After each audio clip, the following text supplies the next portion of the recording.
Open on Bettor Sports Network with Justin Fensterman. Kind of like Adam Ronis, Colby. What are a few players that have bust potential this year? And Adam Ronis. Like Justin Fensterman, Carlos Correa failed multiple physicals. Should we be concerned about Correa's health going into drafts? Gosh, you two don't take a break from each other, do you?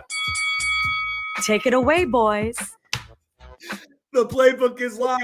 We're the Bettor Sports Network. A lot of fun that we have. I'm sorry we're having fun. Let's just talk sports and not be entertaining, right? That's what you want. That's not what you're going to get. It is the Playbook here on BSN. My name is Justin Fensterman. His name is Adam Ronis. The next few hours, we're making plays, bets, and we're talking all things sports. What's up, Roman? How you doing? Doing pretty good. Looking forward to a fun night in the NBA. I already have 3 bets in, and I feel like there could be a lot more. Oh, dude, we're going to give our first plays of the day here in just a second, but man, that Warriors-Memphis game, buckle up. You think this ref crew is going to call it really tight? I have a feeling that there's going to be some kind of league involvement with this officiating crew going into the game, being like, hey, watch out, and as soon as something seems to mutate, nip it in the bud. Yeah, I'm very worried. That's why I was reluctant to play any Draymond Green props. For those that are not familiar, Dylan Brooks and Draymond Green have been talking a lot of trash at each other. Brooks made a bunch of comments, and then Draymond Green went on his podcast and kind of basically paused after each statement and responded. So we've seen Dylan Brooks, how he is this year. These teams already do not like each other at all. It's actually a pretty big game for both teams with seeding.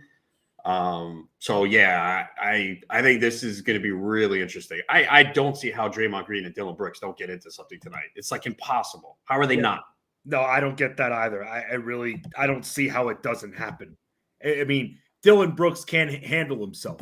All he does is talk crap. He got suspended for getting teed up too many times. You think he's going to maintain control now? I mean, I wonder if it's close, if it's going to be a more tense environment versus a complete blowout where the crap talking could start. Like, let's say, for instance, the Warriors are up big in the first half. Second half, they come out, go on a little bit of a run, extend the lead. That's when I wonder if something happens right there. Or if it's just tight and you have that intense environment. So it'll be interesting to see what happens in this game, man. I'm really excited about it. And when it comes to Memphis, this is very much a show me type of time. Steven Adams trending all over social media because we thought that he was going to be back in the next couple of games. Now he's going to miss at least another 4 weeks. I don't know how Memphis is going to be able to handle it. I mean, look, we're assuming right now that they're going to get Ja Morant back sometime in the next 2 weeks or so for now. But how this team will be able to compete without Steven Adams in the playoffs, or at least the beginning of the playoffs, or even if he's cold and maybe just coming back by then, just another strike against this team, man. And we talked about it before multiple times. Just don't see them making a huge playoff run. I don't either. I just don't see it even when they're completely healthy. Now they have other issues and still got to figure out when Ja Morant's going to come back, at least another 4 games. I mean, it could be longer. We just don't know at this point. So I definitely have concerns about this team, and they're an underdog at home. And we mentioned every day this season how pathetic Golden State is on the road. 7-25, third worst road record in the Western Conference. The only 2 teams that are worse are the Spurs and the Rockets, 2 worst teams. So, and the Warriors are favored tonight by 2.5. But I think the Warriors show up tonight. I really do. I think this is a game that they're motivated for. A lot of trash talking, and Memphis is shorthanded. So I would think Golden State wins this game. I mean, at this point, they need to gain home court advantage somehow, some way before the end of the season. So they better start putting some W's together in this one. Before we get to what else is trending on social media, well, let me tell you what's coming up here on the show. We've got Matt Sell stopping by in just a little bit to talk about Ronis' favorite sport, NASCAR, a few DFS plays and bets. My boy, Billy William Byron, coming through last week. Definitely my favorite driver. He was someone a couple of years ago that I just noticed had a lot of top 10 finishes and he remained such a cheap price, sub 9K for a while on DraftKings. And I didn't understand why. So I started attaching myself to him because, look, he's always going to be in the mix there. You want to talk about someone to bet on a top 10, for instance, from a few years ago. That's an example right there with that literal track record. But besides that, we're going to talk about what else is going on. Another little music topic here that we have with what's trending all over social media. But before we do all of that, it is the playbook. It is a Thursday. Feels to me like a Friday, but it's not. It's a Thursday. I wish it was. I know, man. Me too. It's been a long week. But tomorrow's Friday. Anyway, it's what difference does it make, Roan? Sports is on the weekends anyway. It's not like we have the actual days off. But no days off when it comes to giving the Playbook's opening plays. All right, Roan, man. Mr. Instagram, Mr. Aaron, putting it out there on the tape. That way anyone can hold you accountable as a mensch, as you should, as everybody should in this industry. Where are you going with for your opening play of the day? Hey, it's not something I already posted because the news came after I posted. So I am going with Drew Holiday over 20.5 points minus 125 on BetMGM. We have seen when Giannis is out, Drew Holiday really elevates his game offensively. He's averaging 25 points per game without Giannis on the floor this year. He averages 19 on the season. There is the blowout risk, but in order for them to get there, they're going to have to put up points. And maybe it's closer without Giannis. I know Brooklyn's missing Spencer Dinwiddie, Nick Claxton, Cam Johnson, Royce O'Neal. I mean, Ben Simmons has been out. I don't want to count him. But yeah, Drew Holiday, he can step it up when he needs to. He's going to have to step it up in this spot. So give me Drew Holiday over 20.5 points. I like that very much. I like it so much that I am going to go with a guard as well. And I'm going to go to the Orlando Magic. No Wendell Carter Jr. tonight. Waiting on some other big man props to go out, but this one is out already. Someone that you mentioned, Roman, Markelle Fultz tonight. Over 15.5 points against those sad Utah Jazz. Jazz defense against guards, not so great. I think Markelle Fultz, who has been hitting this number and hitting the over actually in 2 of his last 4 contests. He's getting the shot volume. Again, no Carter in this matchup. I'm expecting him to take 10 to 15 shots. The pace should be nice and swift for him. And with Markelle Fultz doing what he does in running this offense and the fact that he should be able to get to this, he didn't get there last time, only took 9 shots. I'm expecting more shots there. Give me the over on Markelle Fultz. Points 15.5. Those are the opening plays. Roman on Holiday, me on Markelle Fultz. Let's get some guard money for tonight's action. Also, something else we got to talk about, football, because football is everything. We know how great it is, especially with free agency coming up. We've been talking a lot of Lamar Jackson. We talked a lot about Derek Carr. We've been talking about Aaron Rodgers and all of his shenanigans. But I just want to say one more time before another shoe drops when it comes to quarterbacks, when it comes to moves, because my New York Jets have been in the news. I've said it once and I will say it again. Familiarity sometimes is key when you're setting up a team that's ready to contend. This Jets defense ready to contend. This Jets offense, besides the quarterback, just about ready to contend finally after all these years. And I think rather than wondering all the money on Lamar Jackson, all the money on Aaron Rodgers and everything and trading what you'd have to trade, Jimmy freaking Garoppolo, bring this guy to the Jets. Healthiest? No, we know he got hurt last year, but he just showed he could still do it. You talk about other things that are trending like Kyler Murray. Okay, is he mature enough or whatnot? This guy has had to deal with being the odd man out, the last pick essentially among the ladies in the lot. Why is that? Because Trey Lance has been there and he sat there and he hung in there. Wanted to be on a new team, was not. This guy should be on the Jets. Robert Saleh, very familiar. That familiarity is going to lead this Jets coaching staff to feel like they can insert him properly. They know his strengths. They know the completion percentage and the accuracy. We're talking about over 67% for his completion percentage, and just someone that, can throw a lot of touchdowns, a few 20 touchdown seasons that he's had. someone who's proven, someone who shows that he could be clutch, especially in postseason. Jimmy Garoppolo, to me, going to the New York Jets. How much will it cost? Unsure, but it can't be as expensive as some of these other quarterbacks. And after a year or two, you figure it out and hopefully keep most of your core. But that familiarity is so key. And while we're talking about Aaron Rodgers, while we're talking about Lamar Jackson, Jimmy Garoppolo sitting right there, can't be too expensive. That's someone that I've wanted to on the Jets from the start. That's someone that I'm hoping ends up as the Jets quarterback. Ron, I don't know if you've given this some thought here, but for me, Jimmy Garoppolo on the Jets sounds like a very nice marriage, all things considered. Yeah, I don't think he's going to land there. I think he's going to Vegas. Also has familiarity with Josh McDaniels, so I think he's going to be in Vegas. Vegas for him there. They've got an opening right there. And how much east will he have to move? Not too much in that regard. So with Jimmy Garoppolo and a 67% completion rate, we got to see where he's going to end up among some of these other quarterbacks here. Daniel Jones just got over 100 mil. Geno Smith just got over 100 mil. The cap hit for Rodgers if he stays with the Packers. The non-exclusive franchise tag for Lamar Jackson valued at around $37 million. That's what these quarterbacks are going for at this point. This guy wants to prove something. This guy wants to prove that he still has enough. I know that 30 is not an old age or anything like that, but a little wear and tear in the sport of football. This guy's 31, wants to extend that career just a little bit more, already been in this league for about 9 seasons.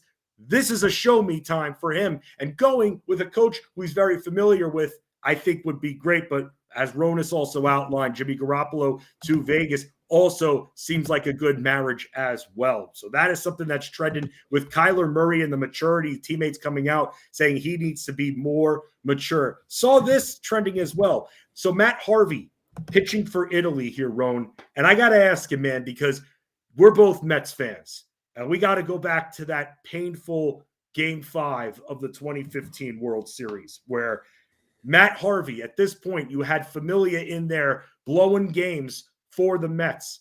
Matt Harvey's pitching a very nice game in a very close game, wants to go out there for the 9th inning. There was a clear pause in life when Terry Collins, which we all saw on camera, was trying to decide, put some trust into his pitcher, and then let him back out there only for things to blow up in the Mets' face. I got to ask you, man, if you were Terry Collins in that situation, would you have let Matt Harvey go out for the 9th inning? I might have let him get one batter, and that's it.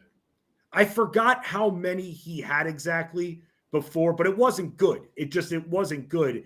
And he was gassed clearly when he got up there. The Royals, though, that year, from what I remember, they were such a good late game hitting team. I feel like the Mets had a couple of those games. I don't want to say in the bag, but they were in control for at least from what I remember, Game 1. I think Game 4 as well. I was at Game 3 when they won it at Citi Field, but Games 1 and 4, I believe they had leads late, and you had the Royals, which I think Wade Davis was their closer at the time or something like that. Very clutch pitching, and the Mets essentially couldn't handle the clutchness of their hitting. They were there the year before, but I think about that sometimes, and I agree with you that you put some confidence in your starting pitcher, especially if your bullpen is being shaky. I think that Collins did make the right decision sending Harvey out, but maybe should have given him the smallest amount of wiggle room possible there. So he was trending before as well. Camden Yards also trending. Naming rights potentially being sold. Where are my Orioles fans out there? At Camden Yards, it was constructed in 91. I believe it opened in the 92 season. What do you think of the name? Do you want the name changed? Let us know in the comment section. And then finally, Roan, hashtag RIP BIG. We talked about hip hop artists before. Eminem was in the trends about a week or two ago. We talked about that. But Biggie Smalls, man, I just think he had nice flow. You're a big lyricist guy, was very good, especially with the timely 90s references in his raps. Went through a lot getting to the point that he did. He got shot 25 years ago at this point. Something I read a long time ago that apparently Shaq was supposed to be with him that night, but he actually fell asleep and was listening to music with his headphones on and fell asleep and ended up never going out there in LA with Biggie that night, but he was supposed to be there. But Rowan, as big of a fan as you are with underground and underrated hip hop superstars that maybe a lot of the mainstream fan base doesn't know about. I mean, Biggie, he's the guy. He's Mr. East Coast. What were your thoughts of Biggie? Because this is back when you were probably in your late teens, early 20s, and everybody's talking about Ready to Die. Everybody's talking about this guy in the early to mid 90s. Where were you with Biggie? Were you a huge fan still? Yeah, I mean, definitely. I don't think he's in my top 5, but I do like him a lot. I mean, you like the lyrics, right? And the flow, because I know that's what you're into over the beat. Ready to Die, I think, is an excellent, excellent album. I mean, you listen to it from the start there, and sometimes with the way the tracks are laid out, how they transition into each other is also something that we got to think about as well. I mean, looking at this right now, and you're One More Chance. I mean, you've got Juicy, Big Papa, one of my favorites. I love Juicy. The lines, Super Nintendo, Sega Genesis, when I was dead broke, man, I couldn't picture this. Please, such a great line right there. Everything flowed for him. Unbelievable. Excellent, excellent song. And I got to give it to Puffy because he really made him mainstream. A lot of what he was doing, and if you go and listen to Biggie's mixtapes, even The Microphone Murderer, I mean, G-Funk, G-Funk, whatever that was, another one, Machine Gun Funk. That's another one by him. That's more of what I think Ronus would probably like. But then you get to the Juicies of the world and the way they were sampled. That's what really made him mainstream. Juicy, Big Papa, such a great song. I mean, Ron, you're sitting there in a club. I mean, you're single. Think about this. You're single in a club, even right now. Big Papa comes on. You're going to get a nice grind out of that. Sure. Yeah, you definitely can. I don't know how much they're playing it now, though, in the clubs. Oh, you don't think so? What was the last time you were in a club?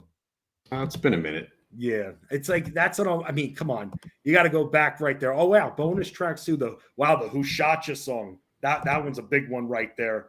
Kind of completely mutated the East Coast West Coast thing. Were you as big of a Pac fan as you were Biggie? More Biggie. I liked Pac more when he was on the East Coast. Was it really that crazy, the East Coast West Coast rivalry? Yes. I mean, you had radio stations getting involved. You had the shooting in Quad Studios with Tupac that made the problem even worse there, thinking that Biggie set him up. Who Shot Ya comes out. Tupac takes offense to that. And then he does his song, which I forget what the song was. I'm not going to start rapping it because it has a lot of not nice words in it. But yeah, he does the parody song for Biggie and Puffy in the East Coast, West Coast thing. And then Death Row Records came about. Suge Knight kept it very infuriated between the two. Just a lot of fun there when it comes to looking back at the East Coast versus West Coast. Speaking of West Coast, well, this guy's not exactly West Coast, but he's in the Midwest there. And he has an offer to get me some Omaha steaks instead. With him coming east, I'm going to have to pay the very expensive shipping for my Omaha steaks, which I think, by the way, you could go Butcher's Block all you want. We're not sponsored. Omaha steaks are the premium meats out there, not Butcher's Block. You get your steaks from Omaha. And for anyone that's in the radio and broadcast industry, they all know that right there. Big, very popular gift for holidays. Omaha steaks. Remember that. Ronus's birthday is coming up. Not like he would really know how to make the steaks, but it's still a very nice. Find someone for that. You'll find someone. You'll be good. Let's get with Sells, talk some NASCAR here on the Playbook with Fensty and Ronus here on BSN. Make bets and follow your fantasy team while you buy, sell, and trade collectibles in real time. Only on Bettor Sports Network. Moose and Keith. Weekdays at 10 a.m. Eastern on Bettor Sports Network. Calvin Ridley yesterday, he applied for reinstatement from the National Football League. Ridley? Kirk, Zay Jones, Travis Etienne, Trevor Lawrence. That is crazy potent on offense. Yeah, it's going to be awesome. I mean, Ridley's great. I think Trevor Lawrence is a guy I want in fantasy this year. I think you're probably right. I think they're just going to get better and better. First off, Peterson's a wonderful offensive mind, a great head coach, and we've seen that and saw that this year as Jacksonville made it to the postseason. And Trevor Lawrence, anybody that questioned whether or not he could play in the National Football League or just how good he was going to be in the NFL, those questions were answered this past season as in the second half of the year. Statistically speaking, he was a top 3 quarterback in the NFL. That's how good Trevor Lawrence is. You throw Calvin Ridley into the mix, he's going to be great. Yeah, I think Lawrence is a guy you want. I think Ridley's a guy you want. Clearly, Travis Etienne is going to be one of those early, first-round selections as well, being the dual-threat running back that he is, not only running, but also catching the ball out of the backfield, Keith, and the ability to take something small and take it to the house.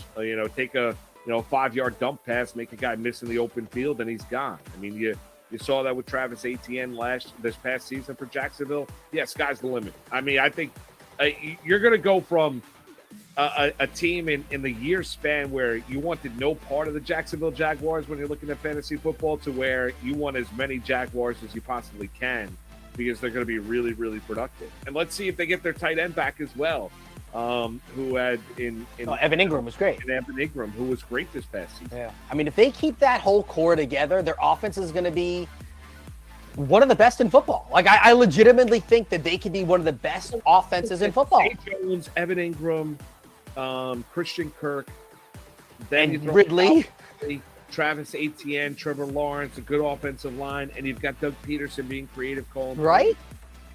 And you look at that division. The Colts are a mess. Yep. Titans look like they're on the downslide.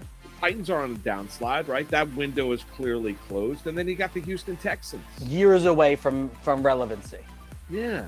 I mean, Jacksonville could win 11 games next year. Moose and Keith, weekdays at 10 a.m. Eastern on Bettor Sports Network. I'm dropping the hammer.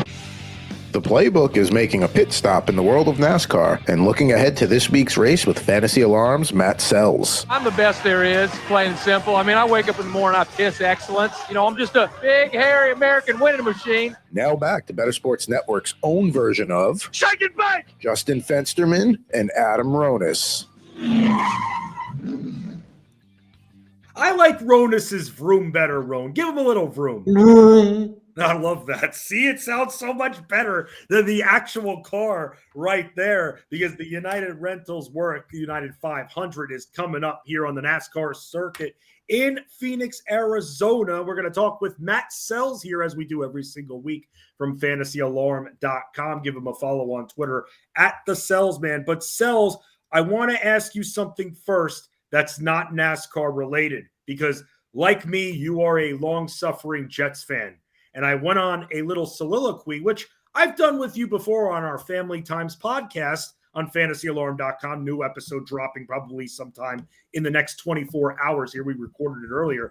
But Sells, I got to ask you, man, with the Jets, there's all this Aaron Rodgers talk. There's all the, why aren't they going after Lamar Jackson and stuff? But, dude, Jimmy Garoppolo, with the familiarity of the coaching staff, probably thinking a ballpark figure under $100 million, which is the going rate for quarterbacks these days.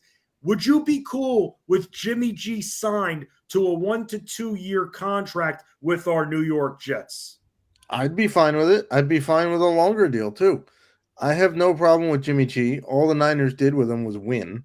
The Jets have a championship defense. They have good weapons on the outside. They have Breece Hall coming back. They've got a pretty solid run game. And the coaching staff is familiar with them. So I think it's pretty plug and play. I don't want anywhere near Lamar Jackson. You and I had this talk on the Family Times podcast earlier today. And look, it's hard to say no to a multi-time league MVP, but I don't want Aaron Rodgers either. I think it'll be a circus. I don't think he's worth it to clear the cap space, and then you got to trade for him, and who knows what that trade would have to look like. Right. I don't really want to have to sell our soul to go win a Super. I mean, look at what the Rams did. They traded everything and set everything up for a Super Bowl, and now they're terrible and can't get under the cap space and may lose their coach.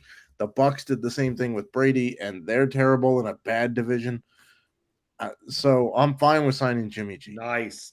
That's 2 right there. 2 for Jimmy G. 2 Jets fans that want Jimmy Garoppolo. What about all of you out there? Do you think that Jimmy Garoppolo is going to the New York Jets, or that it would be a perfect marriage? You can play our NFL free agency match game at bettorsports.com/game. Match 10 NFL free agents with the NFL teams you think they will sign contracts with. First prize is a $250 gift card to the bettorsports.com collectibles shop, where you can purchase authentic hand-signed merchandise of your favorite NFL players. Play the NFL free agency match game right now at bettorsports.com/game. All right, Sells, let's get you back in the driver's seat here. Why don't you describe the track here at Phoenix that we're going to be seeing these drivers tear apart this weekend? So we've had a run of fairly steep tracks, right? Rodas has been fairly happy with that. That's not what we're getting this week. It's a pretty flat track. It's also relatively short. It's a mile, so it's not the shortest, but it's on the shorter end of the spectrum for NASCAR tracks. So it's going to compare pretty favorably to tracks like New Hampshire or Richmond or even Martinsville. And it's kind of a funky track. There's part of it called a dog leg. No, we're not at the Players Championship, but the front stretch does kind of hang left. There's a very wide part of it. So it can go about 7 or 8 cars wide. You'll see people pulling off dive bomb maneuvers to try to pass several cars at a time. And there's also a new package, like an aero package on the cars this week. So we get practice on Friday. They're allowed to make changes, and we get qualifying on Saturday, and we get on-track racing on Sunday. So should be pretty interesting to see what happens with this new package at Phoenix. Ronas, I just want to make sure before you ask Sells, you did understand that was a dog leg, not doggy style, right? I heard doggy style. Okay, that's what I thought. He did say dog leg. I also mentioned package, so this is ripe for, So who does this bode well for, this track? So we're kind of going to have to see a little bit with practice because they are switching it up. But last year, the Fords were pretty good on the shorter, flatter tracks. That includes drivers like Joey Logano, Ryan Blaney, Chase Briscoe won here in this race last year. Logano won the championship here last fall. Guys like Brad Keselowski and Chris Buescher also had very good runs here out of nowhere last year early in the season. So generally speaking, the Fords have been good at this type of track in in this next gen car. The Toyotas have been okay. The Chevys were good early on, and then they kind of drifted to the mid pack in the middle of the season last year. So we'll have to see exactly what they bring to the track. But generally speaking, we're looking mostly at Fords this week. William Byron, last week's champ. We talked about him a little bit because we always talk about William Byron here. After winning last week, are you going to see a heavy ownership percentage put on Billy By for DFS? And is that the right strategy, or are the tracks between this week and Pennzoil last week really that different and we should stay clear? Yeah. Sorry for the chaos you might hear in the background. My kids are having trouble. Put a muzzle on them. Just kidding. Always wear the shot. So folks that are just parachuting in and who like William Byron are going to play Byron. There you go. I like the twist. They're going to play him because he had an absolutely dominant week last week. He was clearly the car to beat. Yes, he needed a caution late to make a move and win the race, but he was dominant throughout. The problem is that this is different enough that the setups might cause the Chevys some trouble. We'll have to see. They did some off-season testing here in this aero package, but the results were kind of mixed for everybody. It was hard to get actual data from them too. So we'll see. I hate to be the guy that says, well, you have to see them on track, but it is also going to depend on where he's starting, because it's also a track where track position is king. So starting closer to the front, always better at Phoenix. Passing can be relatively tough here. I know you mentioned his name before, but my model's very high on him this week. Joey Logano. What are your thoughts? Yeah, apparently Vegas's models like him quite a lot too, because he's the They're favorite. stealing from me, man. I hate this. He's been very, very good here. Obviously, he won the championship race here last year. He was also good here in the fall.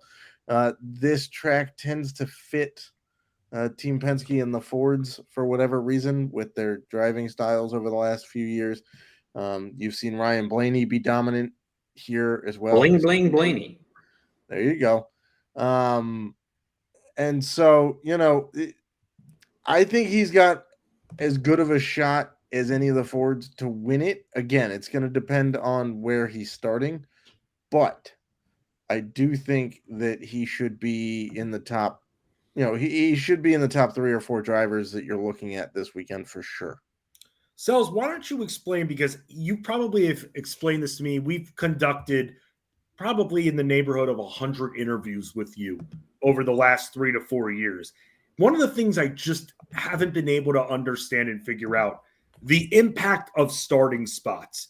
Is there a bad spot overall each and every week? I don't know if it's track specific, being more on the inside, being more on the pole.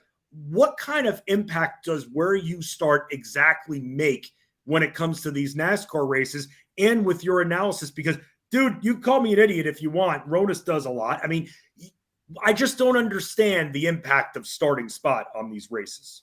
So it is a little bit track specific in terms of some tracks are tougher to pass at than others. Tracks like Daytona, Talladega, now Atlanta, the starting spot doesn't really matter because there's so much chaos and so much shifting of the field that you could start anywhere and move up well enough. Like, we're not looking to have an entire lineup of guys who could win. Is that nice? Sure.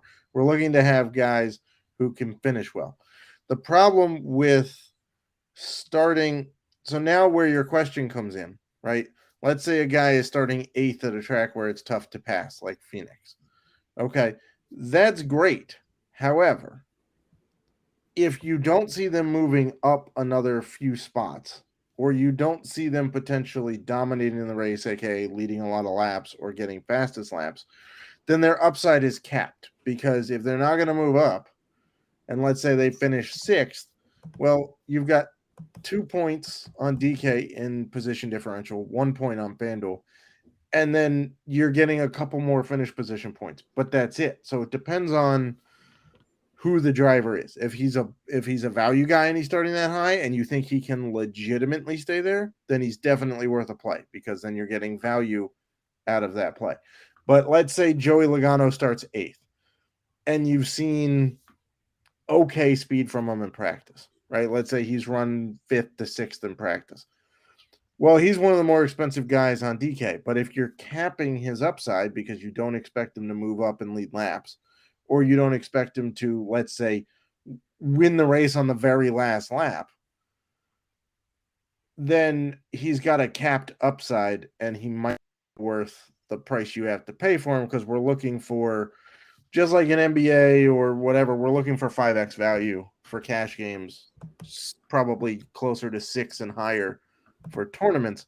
And so if he's going off, let's say, 10,000 for that price tag, you need at least 50 points from him, if not 60, because he should be a dominator. If he's starting 8th and he's going to finish 5th, that's not going to get you 50 points. It's certainly not going to get you 60. So that's where starting spot comes into play. Now, if Logano crashes out and he starts, let's say, dead last, he's a chalk play because he should be able to move up. He's in a good enough car to move up. They can use pit strategy to move up. Do these drivers, I'm sorry to interrupt, do these drivers ever try to throw qualifying so that they could get maybe a spot behind or a better spot at certain tracks?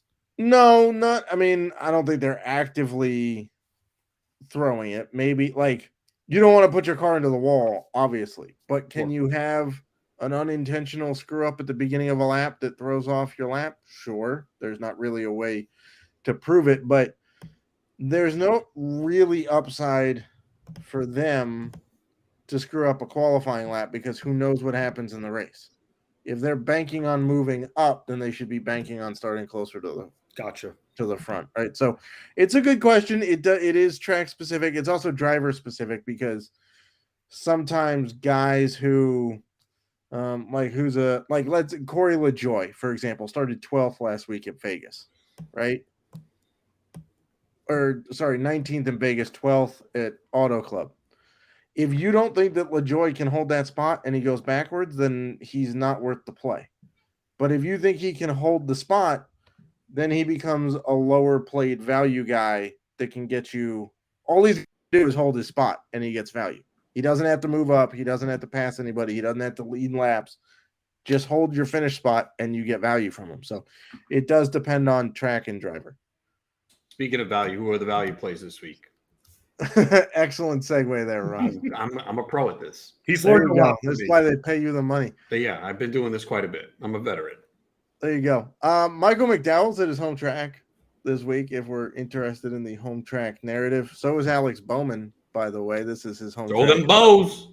It's not been a great track for Bowman, but we might be turning a corner here. So McDowell's certainly in play. I think Noah Gragson's in play. He's had very good success here in the Xfinity Series that should translate pretty well to the Cup Series. Again, Chris Buescher kind of gets overlooked. He's finished outside the top 20 here several times in the last several races, but those are all the fall races. All of his good finishes have happened in the spring races like this one. So he's a guy to pay attention to for sure. So there's a few value guys that I'm looking at right now. Plus Zane Smith might catch my eye depending on how he does in practice and qualifying. Let's go back to the top of the board as we're talking with Matt Sells from fantasyalarm.com. Give him a follow on Twitter at the Sells. Man, he and Dan Malin do a lot of great NASCAR work on the site and F1 as well that he's done in the past too. Sells knows his cars here.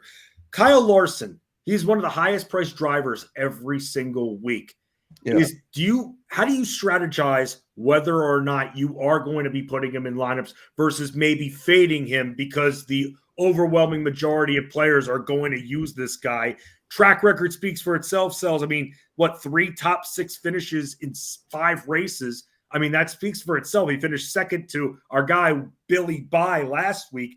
But still, Kyle Larson being as expensive as he is, how do you decide whether or not you're going to go in on him? And for this race, are you going to be putting him in a lot of your lineups? So if he's got a shot to lead a bunch of laps, aka he's got very good speed in practice over long runs, or he's starting, let's say, in the top 5, right? Then I'm a lot more keen to play him in tournaments than I would be otherwise. If he's strictly just a positional play, like let's say he screws up qualifying and he starts like 15th and you expect him to finish in the top 5, but at that point he's not leading laps, then you kind of have to play him in cash games because everybody's playing him. So if he has a good day, you need to play him so that you keep up with the Joneses, so to speak.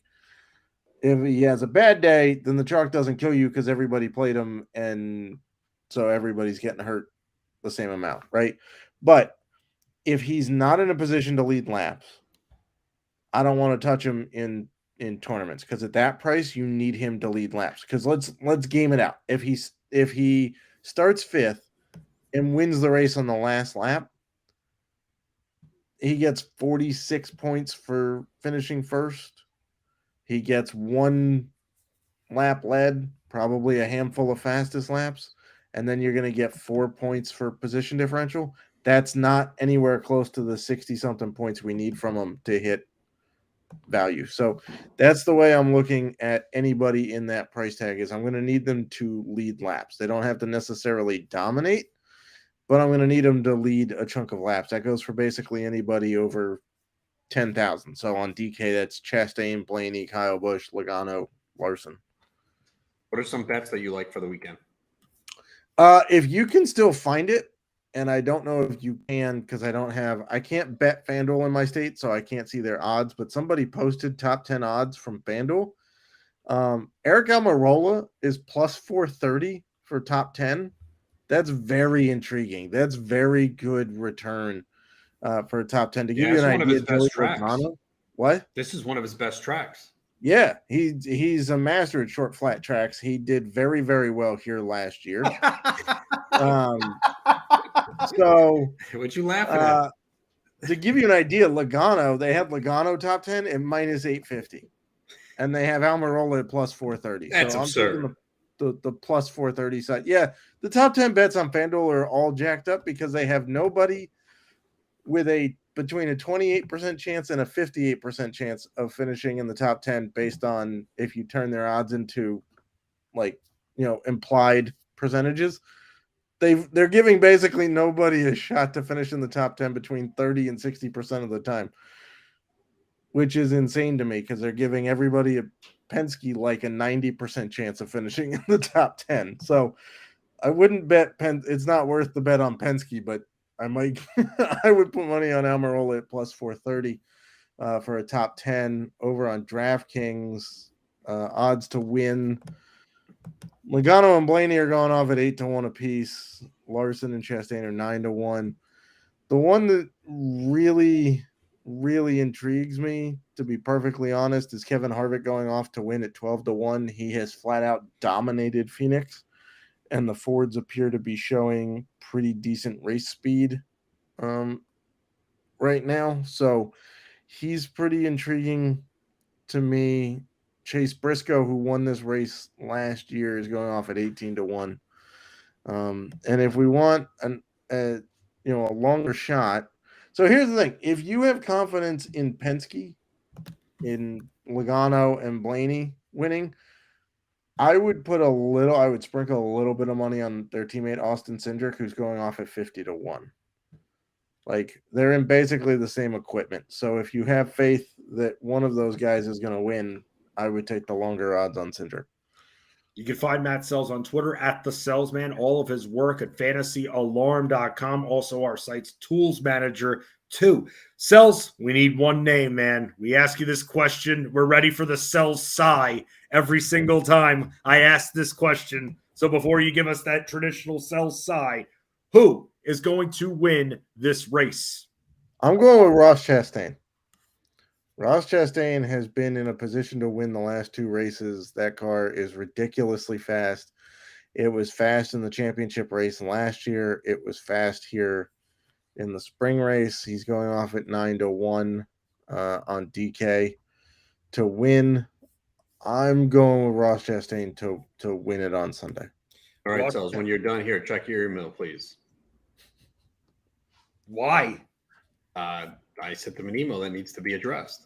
Oh, there you go. Very nice right there. I wonder what that is about. But Ross Chastain Sells his winner right here. When it comes to finishes, finished no lower than 12th. 3 top 10 finishes in the 5 races here. So might be onto something at 10K on DK. Sells, thank you so much again for stopping by. Sure thing. Matt Sells. See, the problem with you saying that, Rowan, is now I'm wondering what's in Sells' email that you sent him. So why were you wondering about it? Well, I mean, you brought it up on the show here. So because I want him to address it ASAP. It's it will help the subscribers if it is addressed. Well, actually, not even subscribers, because it has to do with the rankings, which are free. I figured that. So yeah, that's why he is our tools manager there. He'll help you out, make sure that everything gets situated with the Adam Ronis rankings. But Ross Chastain, that's who he's betting on to win this race. The United Rentals work United 500 in Phoenix this weekend. Did very well last week. Keep it rolling here on fantasyalarm.com. This is the playbook with Fensty and Ronis here on Bettor Sports Network. Wanted to remind all of you that you can watch live college basketball action with us tonight starting at 7 Eastern and compete in our live Q&A contest on the Bettor Sports Network app. It's the DePaul Blue Demons versus the Xavier Musketeers on BetterCast. Watch, play, and win prizes by answering predictive questions about the game while having fun chatting with our community in real time. Join us for Bettorcast on the Bettor Sports Network app tonight at 7 p.m. Eastern. The High Stakes Fantasy Football Show and Dynasty Nerds will air on bettorsports.com and on YouTube, Twitter, Facebook, and Twitch at Bettor Network. Some of our Bettor fans have been asking me, Fensty, when are you going to start doing the giveaways again? Let's go. Well, you go and watch the Bettorcast right on the app, 7 p.m. Eastern, and you could win some freaking prizes. You want to win a gift card? Boom. Go get yourself an autograph afterwards in our store on bettorsports.com. That's all you do. This is interaction. This is how it is. It's Sports Talk 3.0 here on Bettor Sports Network. Fensty and Rodas continue baseball preview time when we're going to Canada. Not to the amazing strip clubs that are in Montreal, but we are going to Toronto to check out the Blue Jays and who we're prioritizing from this contending team in the AL East on the Playbook on BSN. Call, chat, and enter contests in real time. It's Sports Talk 3.0 with Bettor Sports Network. Lunch Money with Kyle and Ray. Weekdays at noon Eastern, presented by FantasyGuru.com. Vladdy swings at the first pitch and lines it into right center. How did a guy who was being selected in the first round pretty well everywhere last year, he proceeded to lose 33 runs, to lose 16 homers, to lose 14 RBIs, and to lose 37 points in batting average. Oh, and 184 points in OPS. He went down everywhere. How does that guy, Vlad Jr., still register as the #1 fantasy first baseman? Ahead of Paul Goldschmidt, who won the MVP last season. Ahead of Mr. Freddie Freeman, who does the same thing every year, which is hit .315 with 25 homers and 100 ribbies. Ray, it's like Vlad Guerrero Jr. had nothing to worry about. It's like they thought they were getting him and his dad, as you can see there on the photo. You get both of them when you draft him at #1. I'm just surprised, and it was not a bad season, but Ray, it was such a disappointment compared to what he posted in 2000. Yeah, I think that's absolutely fair to say. Vladimir Guerrero, in 3 of the 4 years, he's been average to good. He had one spectacular season. And we keep talking about it and talking about it and talking about it. The positives are the lineage, the positives are the skill set, the positives are the StatCast data, which everything's like top 5% murders the baseball. The negatives are he has not hit 275 in 3 or 4 years. We keep talking about this too. He does not hit the ball in the air. It's remarkable, his ability to hit 30-plus home runs, given that he never gets the ball in the air. His ground ball rate last year was 52%. Well, and we're asking the question, how is he still #1 at first? But what catches me even more so, Ray, is the overall. I mean, he's a first-round pick overall, and I don't think he has any business in the first round. I look at his profile, and there are so many guys going behind Vlad that just have business in the first round that deserve to be there. Freeman, Machado, Bichette, Rafael Devers, I think maybe Pete Alonso. You put Austin Riley ahead of him. If he gets 310, 30, 190, he's a first rounder. I think the play with Vlad is the batting average because he hits the ball monstrously hard. I could see him hitting 320. Can you hit 320 with a 52% ground ball rate? You can, but it helps if you're athletic and fast. And he's yeah, exactly. And I get it. His hit tool's strong, Ray, and he's good. It's funny his ground ball percentage is that high because on the occasions when I get to watch Blue Jays baseball, I don't see it. I see him hit the ball. And it's not really grounders. I'm surprised the number is that high. It feels like he stings the baseball, but I guess there's just no lift overall in his game. It's just a little tweak to his swing that could really lead to that growth back toward where he was in the home run column. And I think people, he's done it. This is not hypothetical. He did it 2 years ago, and he's still just 23. Make bets and follow your fantasy team while you buy, sell, and trade collectibles in real time. Only on Bettor Sports Network. Willie Mays Hayes here. Play like Mays, I run like Hayes. Preparations for the 2023 fantasy baseball season have begun, and the Playbook is taking a daily look at each team's hitting. Straight ball, I hit it very much. Curveball, that's our friend. And pitching. Of course, if the umps are watching me close, I just rub a little jalapeno inside my nose, get it running. you put snot on the ball? First pitch swinging and good contact. Deep right field and gone. His second home run of the ball game. The Toronto Blue Jays are up for our MLB team previews, a little over halfway through at this point, going around Major League Baseball. And now with the Blue Jays, we've talked about some of these crappy teams lately that can even be debatable whether or not we want to target any of the guys on their teams. Well, this team is a team you're going to want to target a few players on. Looking at some of the odds here for the Blue Jays, plus 1,300 to win the World Series, plus 650. That puts them third to win the AL, plus 215 second to win the AL East, with their win total on DraftKings Sportsbook being 91.5, the over at minus 115, the under at minus 105. And you look at some of the players they got over the offseason, including Dalton Varsho, who will play outfield, Chris Bassett as well, to name another here. And Roan, when you're looking at some of these players, you're seeing things like you're seeing about 7 or 8 in high-stakes leagues over the last few weeks that are going in the top 100. Alejandro Kirk also flirting with the top 100 as well. But of all these players, man, that are going, who are you most excited about from the hitting side on this team? I mean, Vlad Jr. obviously dealing with the knee discomfort, but it shouldn't keep him out to start the year or anything. What are your expectations for Bo Bichette in this deep shortstop class we got this year? Yeah, I mean, they're all in good spots. Bichette's only 25 years old. Was a little bit of a disappointment last year. Needed a real strong September to finish with good numbers, but you're getting good batting average from him. Again, it's an underrated category. He's a career 297 hitter, 290 last year. Can steal some bases. He didn't give as many steals as we wanted last year. He did get caught 8 times. He was 25 of 26 2 years ago. Last year, 13 of 21. So he's got to be more efficient on the base paths, but he can get you 15 to 20 steals. Not elite power, just 24 home runs last year. He still hits the ball on the ground a little bit too much, needs more fly balls, but should get you 25 home runs or so. And the counting stats are going to be good in this lineup. So he's pretty much a 5-category guy across the board. And again, if he's played 159 games, 2 straight years.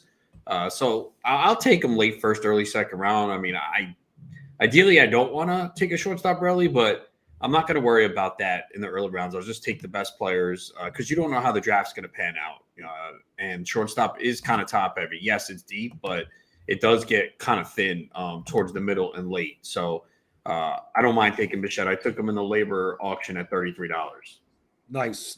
And Dalton Varsho, I mean, the big advantage with him on some of the sites here, catcher and outfield eligible, definitely makes him a little bit more value because no, it doesn't. You're a fool if you use him in the outfield. Okay. Well, you know what? When it comes down to it with the catcher and outfield flexibility, I don't think people who start one catcher, though, they wouldn't view this as, double tap the catcher position anyway, right? They wouldn't do stuff like that. I almost just cursed. Some people do. I mean, I don't. Look, the advantage he has is you get someone, you plug in a catcher that's a good bet to play 150 games if he stays healthy. You're going to get more at-bats. He had 531 at-bats last year. Not a lot of catchers get that. Average is not great, 235 last year. But you're not really worried about that. You're looking for the counting stats, and you're getting stolen bases. He was 16 of 22 on the base pass last year, hit 27 home runs, now go to a Toronto park that's moving the fences in. So I think he's look, I got him in labor for $20. I didn't plan to, but at-bats are important at that catcher position. And, he helps across the board. And they're, 27 home runs last year. Maybe he hits 30, 15 steals, good counting stats. Average is probably going to be around 240, 240, maybe 250. But you know what? You're not really worried about that. And you can hopefully offset it with some of your other picks. Maybe your first, because he typically goes in the 3rd round. I mean, I really don't want to draft him in the 3rd round. Like I said, the auction's a little bit different. But if you do decide to go there, hopefully your first 2 picks or picks after, you have some good batting average. But it's nice to get a catcher that's going to give you 550 at-bats, good counting sets, and get you stolen bases. Because pretty much him and Real Muto are the only 2 catchers that will probably get you stolen bases. mean, looking at just some of the catchers here, at least on Yahoo, who qualify at other positions too. You have Varsho, then you've got Christian Vasquez qualifies on Yahoo. Yeah, you never want to use those catchers in another position. You just never want to do it. Never. Right. I mean, yeah, Melendez being another one there too. Just find it very interesting where you've got some of these catchers that qualify at other positions too.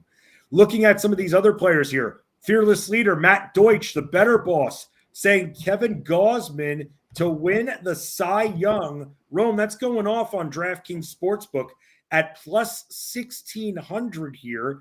And let's also say when it comes to his draft value at this point, he's going inside the top 70 here. Moving over to the pitcher side, what do you think of our Bettor boss's potential bet? Yeah, usually he makes some outlandish comments. This isn't one. This one I could absolutely see happen. I've always been a huge Gausman fan. He's pretty much a workhorse. He hasn't reached 200 innings yet, but 174 and 2/3 last year, 192 2 years ago. And his walk rate really improved last year. He doesn't give up home runs. Just a 3.9% walk rate last year. I don't think that will continue, but he can probably be in the 5% range. Strikeout rate has always been good. Whip was a little high last year, but he did have some unfortunate luck. 363 batting average of balls in play. And it's crazy because the Blue Jays pitchers are all different. You would think that they would be similar with the defense, but I've always liked Gausman a lot. I think that batting average of balls in play maybe benefits him and comes down. His career mark's 314. So I've always liked Gausman. I don't know if I have him this year, but he's absolutely been someone I'm looking at. I would definitely like to get him. He limits the hard contact. There's a lot of good things about Kevin Gausman. I definitely have him ranked pretty high, but yet I don't have him in any leagues. I guess it's probably where I'm picking or other people feel the same. Let me throw this out there to you. Gausman or Alek Manoah? Gausman. It's not even. It's for me. It's Gausman. I'm not. I don't think it's that close. Yeah, I mean that's what I mean. At least from the draft boards I'm seeing over the last few weeks, they're going very close together. Manoah's velocity has been down. I mean, it's not a big deal. Sometimes it takes time for pitchers to ramp up, but it is always something to watch because we saw the same thing with Carlos Rodon. And now he's going to start the season on the IL with forearm soreness for the Yankees. So that's a big hit. I'm interested to see how far he falls in upcoming drafts. But we know that Rodon is going to start the season on the injured list for the Yankees. And they also, Harrison Bader is got some soreness in his oblique. So injuries already starting. Jeez, not good right there. Yankees with these pitcher injuries lately over the last year, not so good. It's such a shame. Yeah, I know. Just terrible. Feels so bad for those Yankee fans. Let me just tell you. Here's something I don't understand.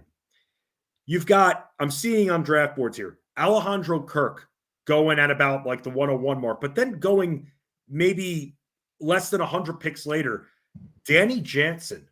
So how is this going to work with both of them?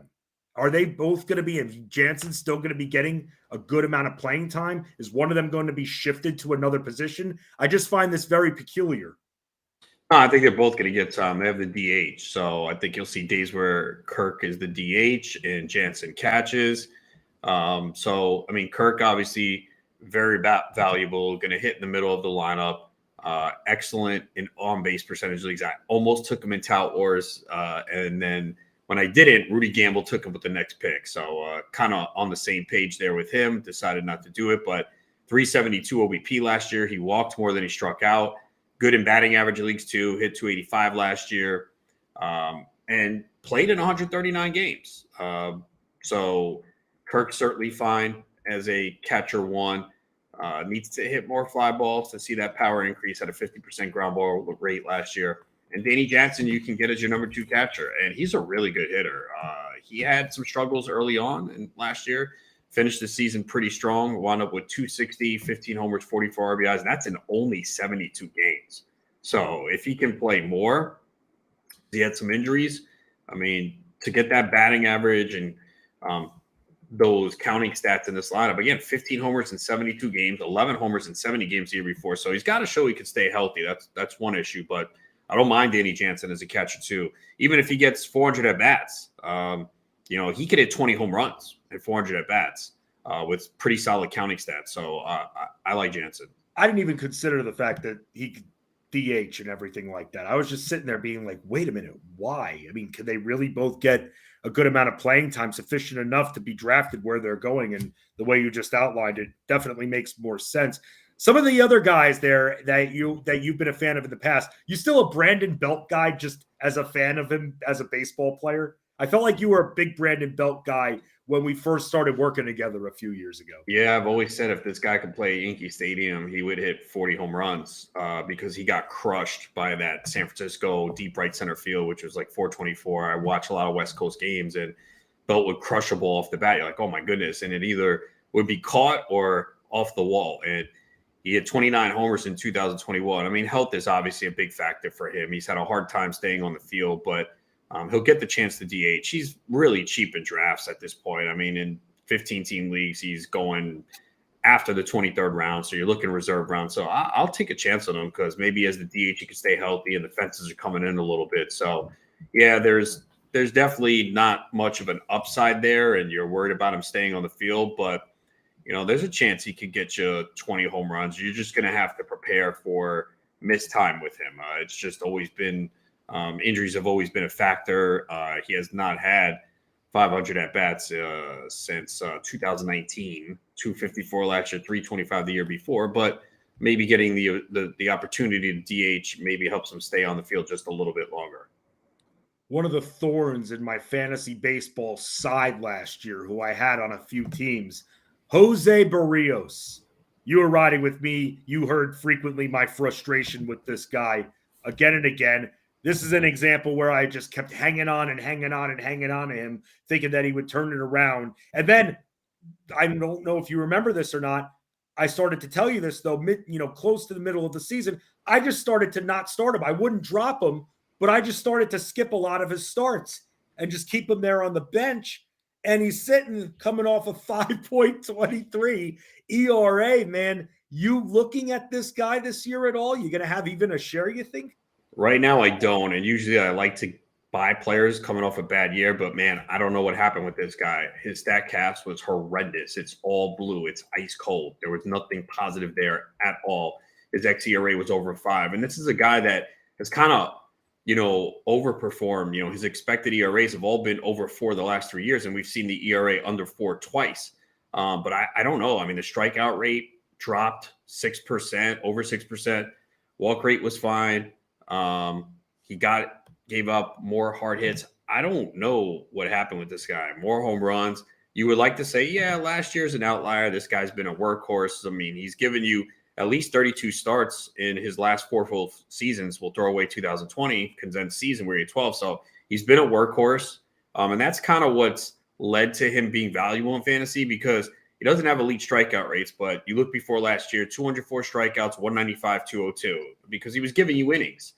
Last year it was just a disaster, and I'm just not sure what happened here. Again, a lot of the underlying stuff, his velocity didn't change, the pitch mix didn't change. He's going pretty late in draft. His swinging strike rate was bad. It was 9.3%. It was 9.9% the year before. I don't know, man. They made more contact off him. I don't know. I'm probably not drafting him in case this is the beginning of a trend. Look, could he bounce back? Sure, but right now I have not been taking him. There was just too many bad signs last year. Again, could be an outlier, but I don't know what caused it. I don't really see anything here that shows why he dropped off tremendously. Sometimes it's guys pitching through an injury, a drop in velocity, and I'm not really seeing much here as to why the numbers dipped so bad.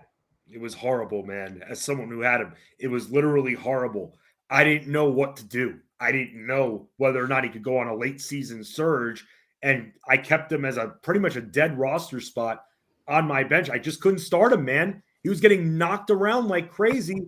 And it was just too risky at this point. Kept ballooning up my ERA. And then I just said, I'm done. Forget about it. What about Chris Bassett? Was on our Mets now here last year.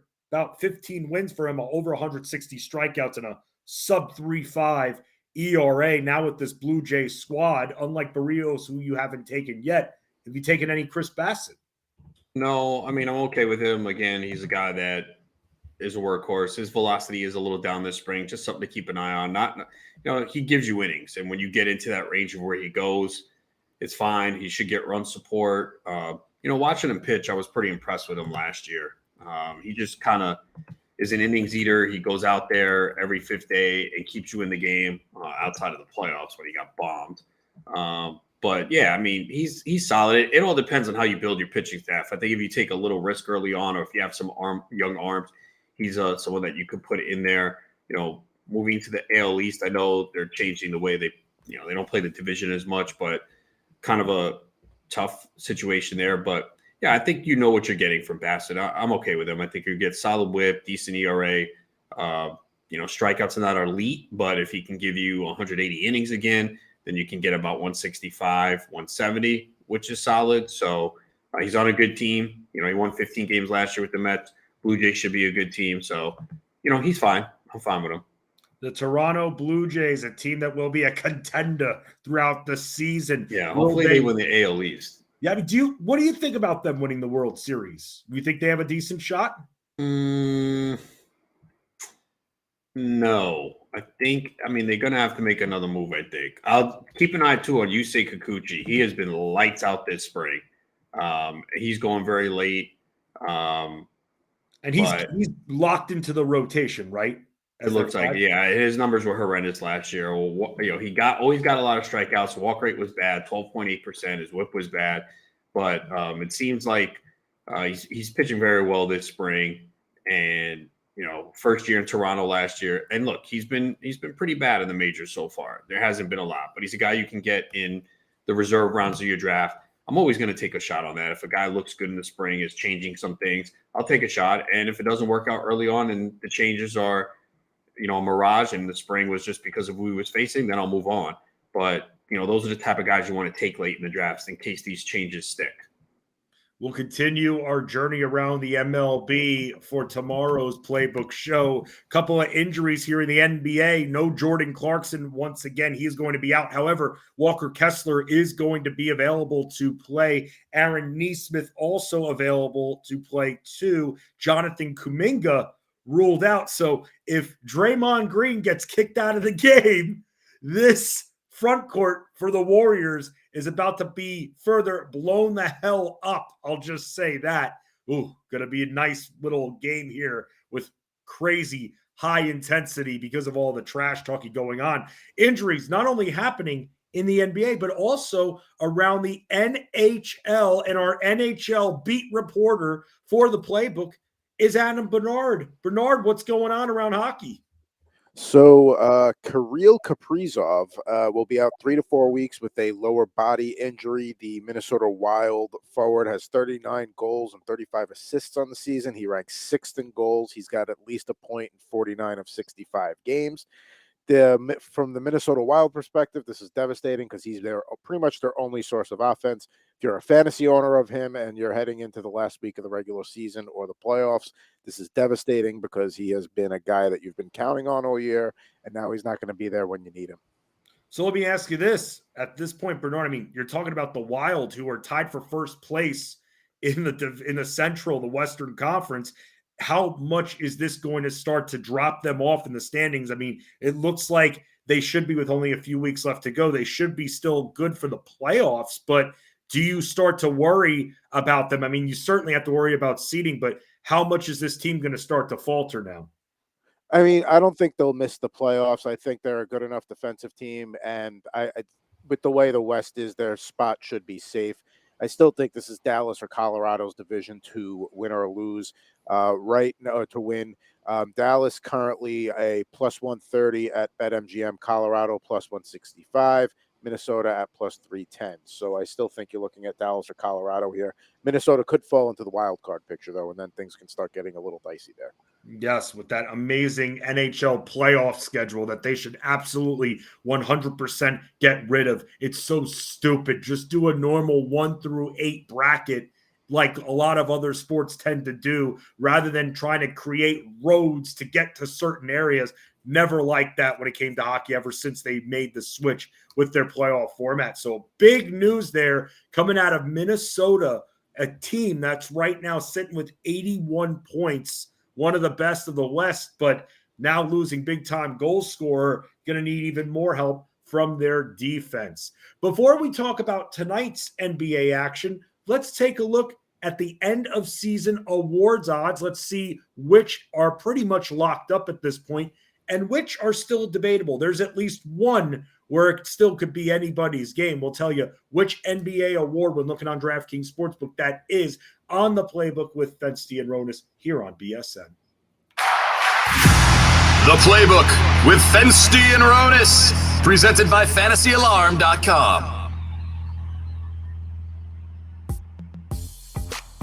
Let's talk a little NBA because I found it interesting yesterday with those that are now all of a sudden going to be critical of Nikola Jokic and what he's accomplishing this year for the Denver Nuggets. As Denver is the top seed in the Western Conference right now, they've won 44 games so far during the course of the NBA regular season, and Nikola Jokic is well on his way to being a three straight time NBA MVP in the regular season. He's been remarkable. He's averaging a triple-double, nearly 25 points per game, over 11 rebounds a game, and 10 assists per game. His remarkable accomplishments have really poo-pooed or knocked down the idea of voter fatigue, which was a huge part of the conversation coming into the NBA regular season, thinking that there have only been three men, Bill Russell, Wilt Chamberlain, Larry Bird, that have ever won 3 consecutive NBA regular seasons. Mind you, you could never give that to Nikola Jokic because think about the historical ramifications it would be in the NBA. LeBron's never done it. Michael's never done it. How could Nikola Jokic do it? And then you get this, and it's the case of the hot take world that we're in, or I need something to say, or let's think of a different angle to approach a topic. But the idea that Nikola Jokic is a stat padder is complete and utter nonsense. I mean, you've had one person after another come out saying Nikola Jokic is not looking at his stat line during the course of an NBA game. He's not focused in on whether or not where his rebounds are, where his assists are in any particular game. He's having an historic season. He's shooting nearly 64% from the floor. He is being economical in the way that he's going about his business offensively. He's distributing the basketball. He's also been a willing rebounder as well. Why be critical of something that we're watching, which is historic? We're seeing him do stuff that no other NBA player has ever been able to go out there and accomplish. So as we go and look at Jokic, and he is going to be the MVP. It's not going to be Joel Embiid with the Philadelphia 76ers. It's not going to be anybody else that you want to throw out there. As we watch the brilliance of the Denver Nuggets, and everyone looks at the Western Conference and wants to look at teams like the Phoenix Suns if Kevin Durant is healthy, or the Los Angeles Clippers, or the Sacramento Kings, or, let's be honest, the very, very immature Memphis Grizzlies, and everybody wants to pick anybody else but the Denver Nuggets to come out of that West and get to themselves to the NBA Finals, even throwing the Golden State Warriors into the equation as the defending NBA champs. Well, I think we have to have a lot of respect for what Denver's been able to do this regular season and a healthy respect of going into the postseason. And I also think we have to have a respect of what Nikola Jokic is accomplishing as well, and not be critical just for the sake of being critical. That, to me, is utterly nonsense. For more content like this, check out Bettor Network at TikTok, Instagram, Twitter, and also on YouTube. The Kia NBA Most Valuable Player goes to Sexton. Blocked by Embiid! 7 blocks tonight! Jokic, a little verticality on defense there. Down the middle to Joker, put it up and in! Thompson gets it off in time. No, and there's Giannis. Uh-oh. He's on the push. And he throws it down. You saw it, Coach. It's time for Fensty and Ronis to take a look at the NBA futures market and give you their picks for MVP, Rookie of the Year, and more from the hardwood. That's right. That's hopefully what we're all going to be saying after tonight's action is over. And for those betting the futures market as well, then you're hoping over the next few weeks with the NBA season close drawing near here, we can take a look at some of the odds with where we stand right now. I don't think this one's really debatable, but Nikola Jokic far out in front, now at minus 400 to win the MVP. The next favorable odds goes to Joel Embiid at plus 475, Giannis at plus 650. Ron, I know that we talked about how in recent games, Jokic hasn't been as much, for the most part, when you look at it collectively, he hasn't been as much of a scorer, but you don't think that takes away from him winning this award, right? I mean, I still think he's locked in. No, not at all. I mean, they're still the number one team in the West, in the Western Conference, and he's, averaging like a triple-double. So, no, I don't think so. No, I don't think so either. And if something else wasn't a sure thing, I guess I thought this rookie class was going to be a little bit better than it was. I mean, Paolo Banchero is at minus 5,000 to win Rookie of the Year. But it's interesting that up next after him, Benedict Mathurin is at plus 3,000. So that one seems to be locked in. Banchero has had a stranglehold over this award for most of the year. I don't know. I don't want to say he hit that rookie wall, but at the beginning of the year, man, with what we were seeing from this guy, teams hadn't figured it out. And he's had some good games. He's put up some good games since, but definitely made more of an impact at the beginning of the year than really what he's done in the last couple of months. Yeah, he kind of slowed down in February, but he's picked it up lately. His last 3 games, 31, 26, and 20. The 20 came against the Bucks, so obviously a tougher matchup. But, he started to pick it up once again. I scored at least 26 and 3 of the last 5, at least 20 and 4 of the last 5. And the 2 down games, both against the Bucks. He had 9 against the Bucks in 31 minutes and 20 and 33 minutes. So he's been good. February was pretty bad. Again, I told you he won Rookie of the Month. I don't know how he did, man. He was shooting like 35%. So I guess they had no one else to give it to.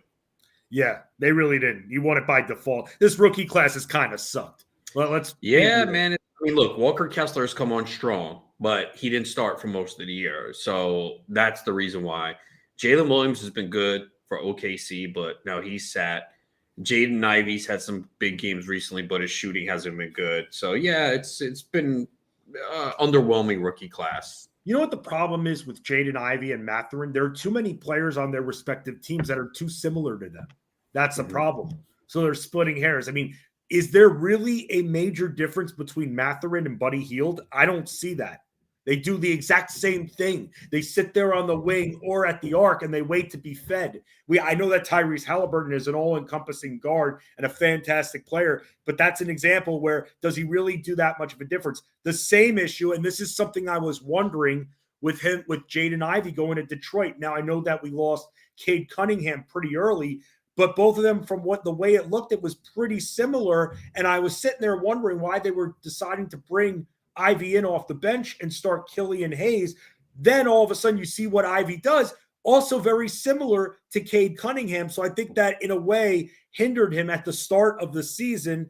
And outside of that, I mean, Jabari Smith, we didn't really see him come into his own. I mean, KJ Martin has had a pretty solid year. And unfortunately, that does impact Smith. So I just think a lot of these players, even Keegan Murray, he and Harrison Barnes do similar things, man. It's almost like every one of these rookies that we're looking at contending for Rookie of the Year right now has a veteran that does exactly what they do, except they're more seasoned.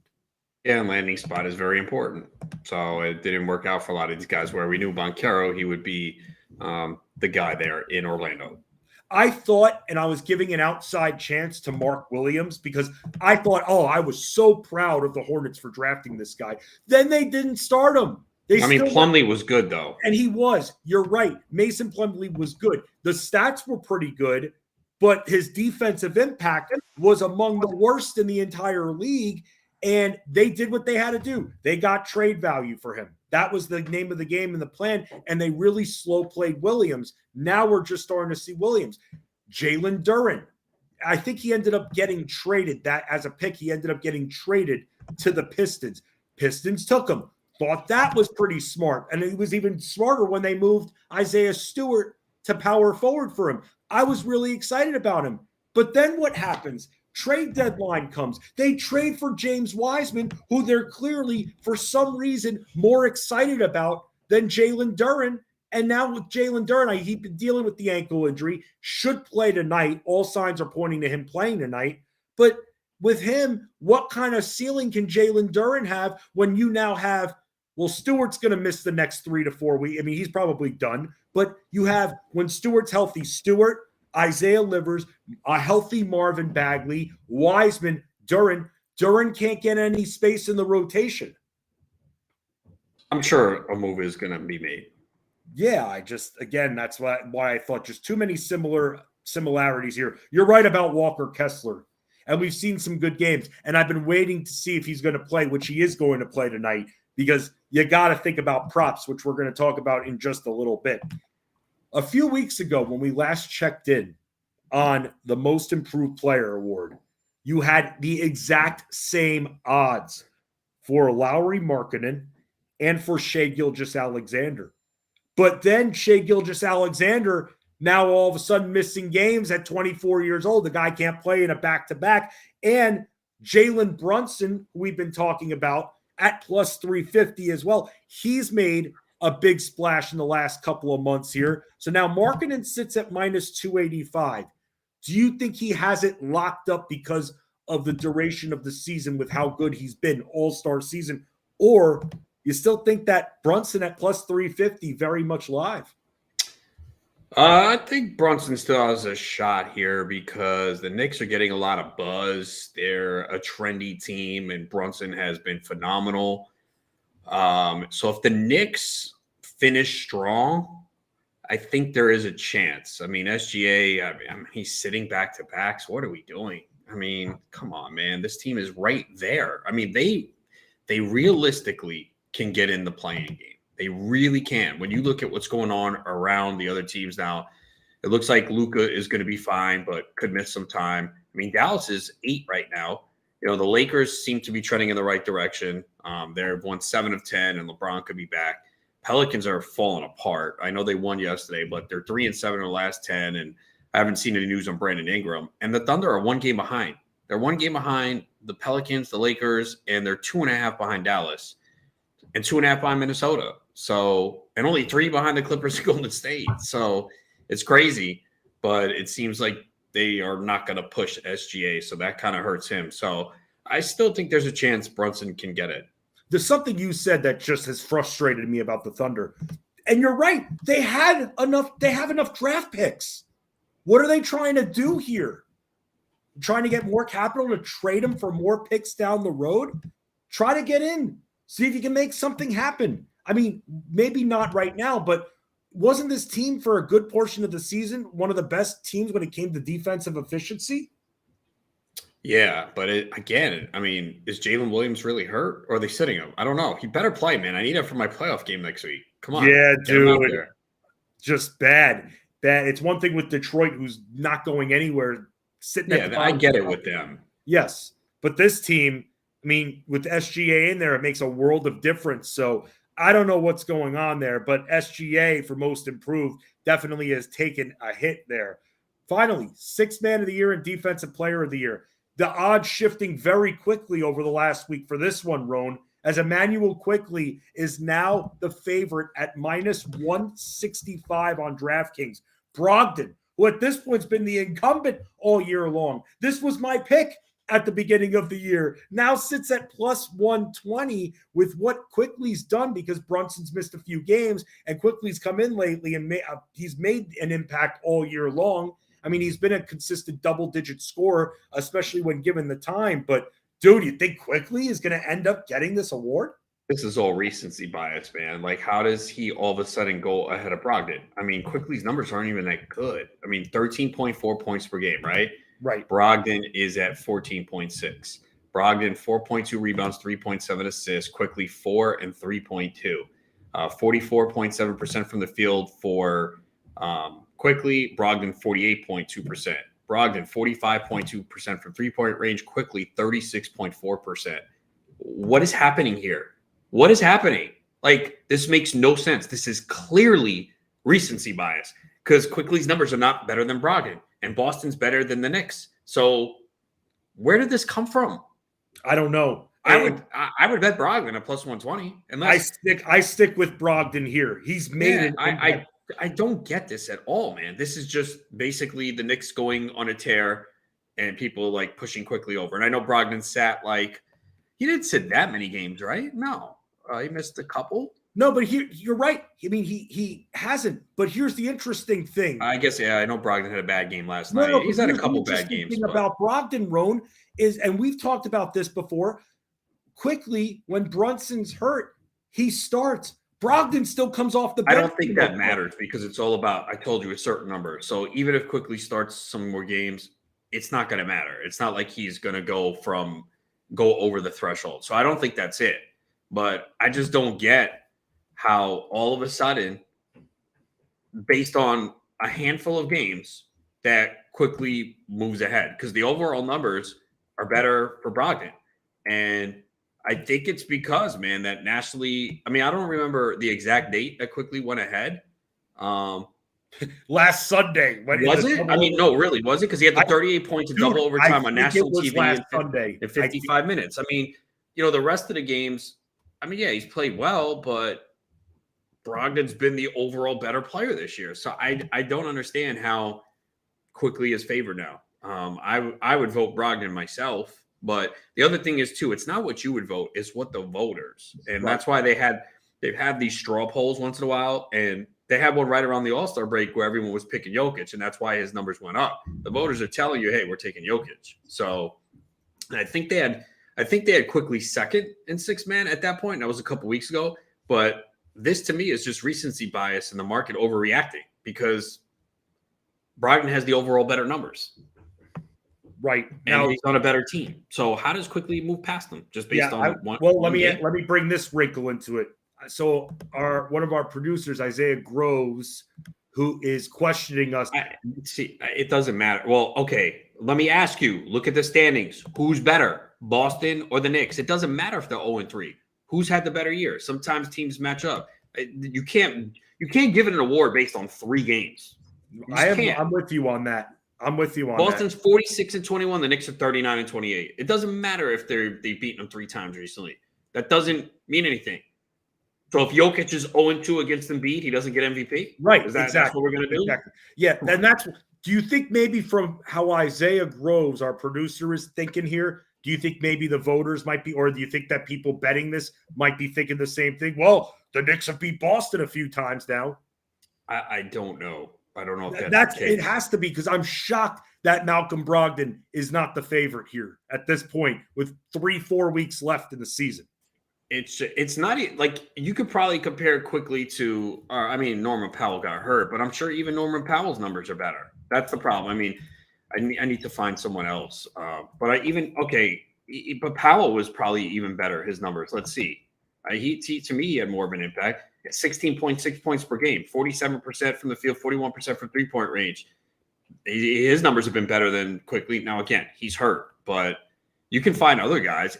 That's the thing with Quickly. Like, his numbers don't jump out. It's not like, oh wow, this guy's averaging what has Quickly done to bypass Brogdon? I don't see it at all. Not one bit. This is based on one game or a couple of games. And again, it's because, and that goes back to Brunson, why he has a shot, because the Knicks are in the spotlight now and they're playing well and people are talking about them. I know he missed a few games, but somebody else that I can argue that deserves it more than Quickly, Bobby Portis.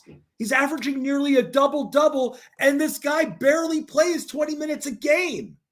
He's been literally the understudy of Giannis and Brook Lopez, and he's playing this year. Fine, he's playing 25, 26 minutes a game this year, but he's averaging nearly 14 and 10. And he's been called on. Giannis has missed a couple of games. Yeah, he's had more of an impact than Quickly. I mean, again, Quickly's been good coming off the bench, but those numbers for a sixth man, they don't stand out at all. And maybe it's just one of those years where there's not anyone who's great. Those are not outstanding numbers, man. Like, you don't. If we just blindly showed the resume, you'd be like, it's okay, nothing. It's all right. Well, if you blindly showed me the resume and every one of the credentials for Brogdon is not even knowing it's his is better than, I'm going to choose the one where he has better stats in all 5 of the categories than Emmanuel Quickly. And when I mentioned, by the way, Brogdon not starting versus Quickly starting, I'm saying that it's impressive that Brogdon's still been able to do all this without even having to fill in a starting role. Because let's face it, let's be real, when we're talking about statistics for a minute, when you're a starter, you have more control over your own destiny than the player. If a coach can literally sit their sixth man and let him rest and not have to come in and play a zillion minutes because the starter is hot, they're going to keep the starter in and roll with the starter. You know who has better numbers than Quickly? Who? Benedict Mathurin. He does. And he's So sitting there plus 25,000 to win it. I don't get it. Yeah, I don't see it. It has to be some kind of recency bias. I mean, look. I don't think it's basically this winning streak. That is it, man. That is it. Look at where his odds have gone, bro. Here's the odds. November 17th plus 5,000. February 27th plus 25,000. February 24th 10,000. February 28th plus 1,500. March 2nd plus 600. March 3rd plus 175. Now he's the favorite. What's the common denominator here? The game against Boston. No, it keeps going up in the Knicks winning streak. Right. The winning streak now has been snapped, but still, he's been good over the last few games, especially with Brunson hurt. But I'm shocked and you texted me this a few days ago about his odds going up. It just, to me, he's been having a very good year. Not better than Brogdon. No, this is just not better than Bobby Portis either. I'm just gonna put that out there. I mean, I guess part of it too is there's no clear candidate for the award. That's the other issue. Again, I think it's Brogdon. But this now look, if you got Quickly at plus 10,000 or plus 25,000, hey, you're rooting for him bad. But I just don't get this at all. There's no numbers that back Quickly up to be this much of a favorite over Brogdon. And again, I mean, I guess Powell getting hurt, but Powell's numbers have been better than Quickly. Yeah, I don't get that. I gotta ask this. I just gotta ask this. Isaiah Groves, if you could come to the main stage, please. Got a question for you. And I forget if I might have even asked you this question already here, but Isaiah, let's be totally honest for a second. 7-game series in the NBA playoffs. Can the Knicks beat Boston or Milwaukee? I do believe they can beat Boston. I don't know about Milwaukee, but I do believe they can beat Boston. I mean, why? Why? The thinking behind that is the Knicks mid-3 have been playing exceptional. Obviously, this team came into the year, they weren't supposed to be this good. Coming off of last year, not even getting sniffing the playoffs. They weren't supposed to be this good. RJ Barrett was supposed to be a bust because of the money he got. And at one point, it looked that way. The Knicks were at one point, I believe, 18-18. And I've been in the stadium. It was a very bad scene. There's just a feel around this team right now in the building. They're playing at a top 4 team level, the top 3 team level, in my opinion. They may not have top 3 and top, in your opinion, top 3, top 4 team talent, but they are playing at that level. There's just everyone is doing what they're supposed to do. Josh Hart with his extra rebounds, he's been providing that boost that the team didn't have early in the year. You saw last game, they lost because they lost the rebound battle, which was something they have been doing really well within their win streak, but they allowed Charlotte to get a ton of extra opportunities. They got to grab a ton of rebounds, made, all those extra points. And again, I sat there, I was in the game, I watched the game. That team wasn't the same team that was on the win streak. They looked like they had lost focus a little bit. I guess they came back home. One of those trap games, you play a team who isn't that good. I guess they didn't play up to the competition or played up to the competition's level, and it cost them. But I think that's the thing. They play up to the competition's level. If they play a Boston, I think they're going to play up to a Boston level. I think that's what a lot of people are saying when they say this team is very dangerous, because the Knicks will match your energy. Again, that's not the talent, it's the energy. And I think that's what it is with Quickly. I think it's more so not the points, but it's the energy he's bringing to the team. That energy, he's sparked a ton of second half comebacks this year. He's helped this team basically get back to where they've been, because RJ Barrett was moved to the bench. He was, come off the bench. He was supposed to help the second group and didn't provide the spark early in the year. They moved Quickly there, and it's just been a complete turnaround. I honestly, there's no words to explain it, but this team is like, there's just something about them. They're really playing up to their opponent's level, and you see it day in and day out, like, that this effort that Thibodeau is putting them, he's coaching them, but whatever he's making them do, sure, because they're playing defense similar to that number 4 seed team. The number 4 seed team, again, didn't have a ton of talent. Elfrid Payton is clearly not as talented as Brunson. He's Reggie Bullock isn't as good as Quickly or Grimes, but they lock down defensively. They play with a ton of energy, and that's what this team has. Except for now, they got Jalen Brunson. Right. So I do think in a 7-game series, the Knicks could win it. It would probably take them all 7 games, but they could beat a Boston. Yeah, I mean, for that, I mean, at this point there, Isaiah grows a little bit closer to this New York Knicks team. That's why I wanted to get his take on this. Roan, I don't see this, and I was looking to see who was active and who wasn't in the previous 3 games. So the Knicks won 3 of 4 against Boston here. I mean, Jaylen Brown missed one. Brunson missed the last one. So Brunson missed the last one, and Robert Williams. Let's not forget Robert Williams was out as well. The game before that, it was Jaylen Brown who missed the game. Marcus Smart missed the game before that. So it just makes me wonder if the Celtics are at full strength and they play the Knicks. Rowan, I just don't see it. I could see the Knicks giving them a good battle. Maybe it goes 6. I think it could go 6. I just don't see the Knicks beating the Celtics. And I certainly don't see them beating Milwaukee. No, they're not beating Milwaukee. I can tell you that. No, Milwaukee's depth is incredible. It's almost, I know that Boston's the top team, but it's almost disappointing at this point if Milwaukee doesn't come out of the East with that roster that they're bringing into the playoffs. It is scary deep, scary good, and look who you have there as the leader of the pack, one of the most dominant players, an MVP in Giannis Antetokounmpo. And even, I mean, you're talking about other guys that are contributing pieces. Bobby Portis definitely deserving of a potential nod for 6th man of the year. Brook Lopez has the 2nd highest odds to win Defensive Player of the Year. Rowan, I got to give it to Jaren Jackson. I know that I've been a little bit of a hater, but he has kept the foul trouble in control a little bit more this year. I have to give him some credit for that. And since he's come in, I mean, he's been phenomenal. I mean, since he's been fully unleashed here.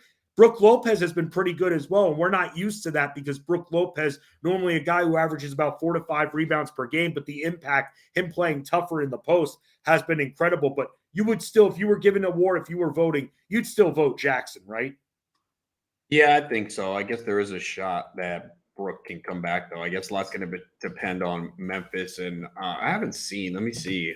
Are they falling down the rankings for defense? Because they usually give it to a top defensive team, and for a while, Memphis was sitting number 2 in defensive efficiency, and obviously they've been struggling a little bit lately. And that I don't see them completely slowing down. Let's see. They're still number 1.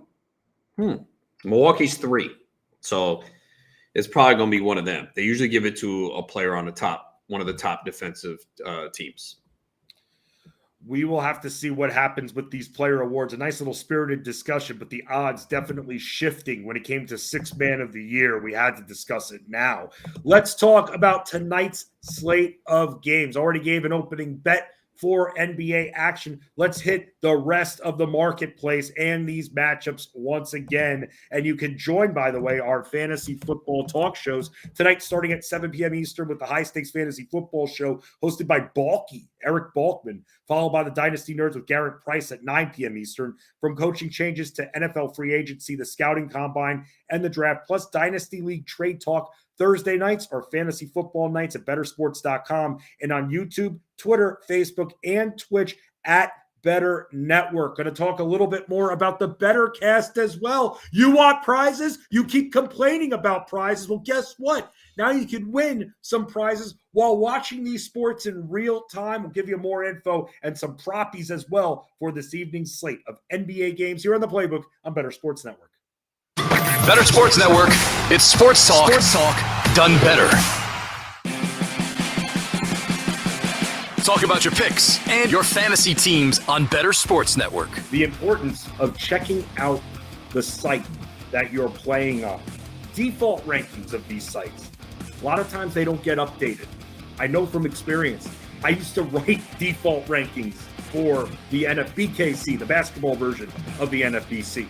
I'd write these default rankings in June for the NBA, before the NBA draft, before free agency opened up. And guess what? I was never asked to write an update article or update the default rankings. This happens a lot. Maybe if there's something obvious, it gets updated. Aaron Judge, for some reason, hurts his back. Maybe they make that change. Just maybe.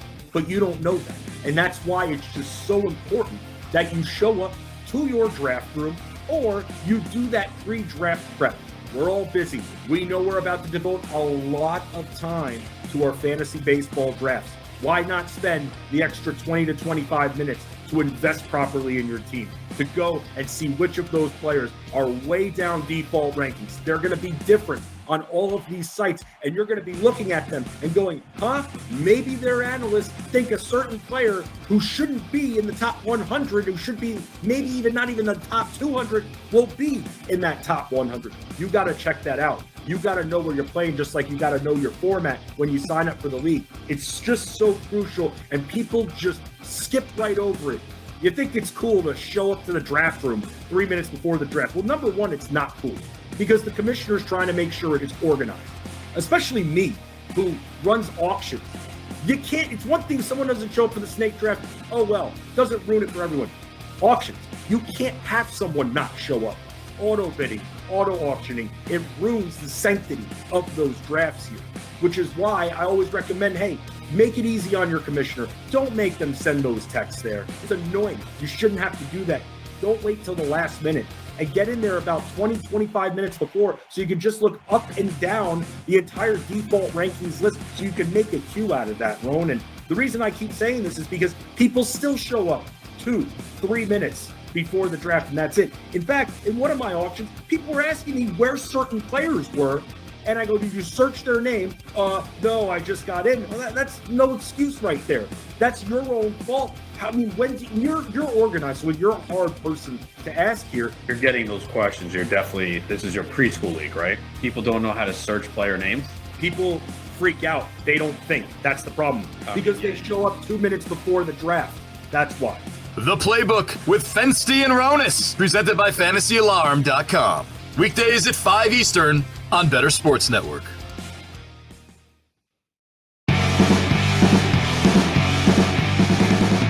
Three again, Javen Johnson. He's made three. Johnson to start the game. 3 for 3 from three-point range. Here's Colby Jones. Let one fly from deep, and he knocks it down. A 44% three-point shooter. Love this kid. Such a special player. Bettor Sports Network is betting, fantasy, collectibles. It's sports talk done better. March Madness might as well be here right now. We know the tournament's going to be getting ready to start up next week, but we on Bettor Sports Network are bringing back our prizes, giving away things for all of you, especially all who love college basketball. Been talking about this, going to have a little fork in the road on our network, because on the Bettor Sports Network app, you are going to be tuned in to the Bettorcast, and you can watch live college basketball action with us starting right after us and compete in our live Q&A contest on the Bettor Sports Network app. It's the DePaul Blue Demons versus the Xavier Musketeers on Bettorcast. Watch, play, and win prizes by answering predictive questions about the game while having fun chatting with our community in real time. Join us for Bettorcast on the Bettor Sports Network app tonight at 7 p.m. Eastern. The High Stakes Fantasy Football Show and Dynasty Nerds will air on bettorsports.com and on YouTube, Twitter, Facebook, and Twitch at Bettor Network. And for this game, once again, Big East quarterfinal between DePaul and Xavier. It's coming up right after us, so definitely check that out and win prizes. And AB, I'm going to put you on a spot here, but you are the resource. You are our producer here. So when it comes to these Bettorcasts and everything is user-friendly regarding winning these prizes, man, because this whole Bettorcast, it sounds like it's a game show. I know that you're part of the brain trust when it comes to tech on the Bettor Sports Network app, man. You talk about 3.0 and a 3D type of thing. We're watching this game live and also being part of it by potentially winning prizes too, man. This seems like cutting edge. It's pretty fun. I sat in last night with the guy who was running it, the Shuddy. He was taking care of it last night. And then I played along while I was doing post-show work, had the game on the TV over here next to me the last couple of nights, and it's fun. You answer questions like, who's going to have the most rebounds by the end of the quarter, or, the line moved by X amount of points. Do you think they'll still cover? Stuff like that. It's cool. I'm not a big basketball guy, and those have been the games the last few nights, and it's a little addictive, to be perfectly honest. I can't wait till we get a hockey game on there. There we go. There we go. AB, Adam Bernard, getting involved in all of that action here. Let's talk about the games that we have tonight. We've got the Rockets and the Pacers getting ready to tip off here at 7 p.m. Eastern. 3 games tipping off at 7 p.m. Eastern. The Rockets and the Pacers, it's a 10-point spread. We know that no Kevin Porter Jr. in this lineup. Nesmith will play. Jazz at the Magic favored by a few points in that one. No Colin Sexton, no Jordan Clarkson. Walker Kessler will be active. No Wendell Carter Jr. on the other side. I was trying to find some Wagner props to see if that's going to be coming in. So I hadn't seen any on DraftKings. We'll have to check back in with that in a few minutes. The Hornets favored over the Pistons with a 225 total. Still no Cody Martin there. And then for the Detroit side of things, Duren is going to play apparently unless something changed. He's starting. Their starting lineup is out. I didn't think Duren was in it from what I saw. Did I miss He is. Okay. Actually, no, he's not. It's Ivy, Magruder, Livers, Bagley, and Wiseman. He got totally screwed from that Wiseman deal. Yes. He did big time. It's disappointing. No Bogdanovich, Stewart, Diallo, or Burks for the Detroit Pistons there. Killian Hayes also active, like Ronas and I were saying. The Warriors taking on the Grizzlies, definitely a matchup we're all going to be watching. 7:30 p.m. Eastern, Warriors favored by a couple of points there. No Jonathan Kuminga tonight. Kevon Looney will play, though, and we know that Andrew Wiggins is still out. And for the Memphis side, no Ja Morant, no Steven Adams. Morant will be out for at least the next 3 to 4 games, and Steven Adams will be out for at least the next 3 to 4 weeks. Then at 8 p.m. Eastern, the Nets taking on the Bucks at about 9.5-point spread in that game. Dinwiddie is out. Claxton is out. Cam Johnson is out. Ben Simmons is out. Royce O'Neal is out. They can barely field a rotation. Yeah, this is their starting lineup. Curry, Harris, Bridges, Finney-Smith, and Noel. But Jock Vaughn, the coach, said it's probably not a full workload for Bridges tonight. So keep that in mind for props. And I wonder, do we trust him and play as under PRAs? Ooh, it's a tough matchup to begin with anyway against Milwaukee. Could be a blowout. And if they're going to limit his minutes, oh, wow. The books dropped his props. Of course they did. He was 25.5 points, now 19.5 on BetMGM, right. 22.5 on FanDuel. Wow. Let me see what DraftKings did. Yeah. Well, wow. By the way, I'll say this while you're checking that out. No Giannis tonight and no Matthews as well for Milwaukee. And then 10 p.m. Eastern, Knicks-Kings. Kings favored in this game. Jalen Brunson is currently questionable. They pulled Nets props on DraftKings. Dude, it's too risky tonight with them. You don't think? Yeah.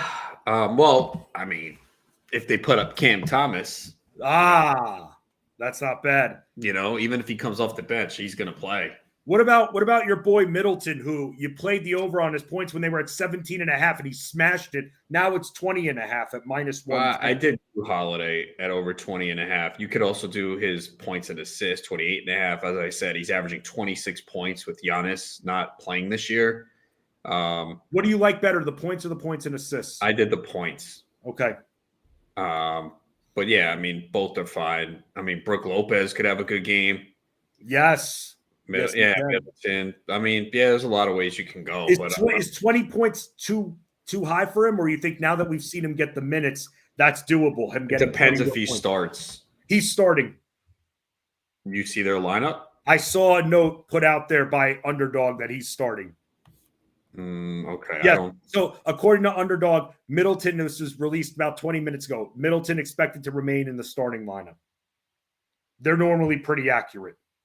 Yeah. I'm rolling with Holiday. Yeah. You feel Holiday a little bit more. What about Bobby Portis? Anything with him tonight? Or is it just too risky? Don't want to go too much on that game in case it's a blowout. All right, let's move over and talk about the Jazz Magic here, because we have to look at Walker Kessler tonight, don't we? I mean, who's going to stop him in the post?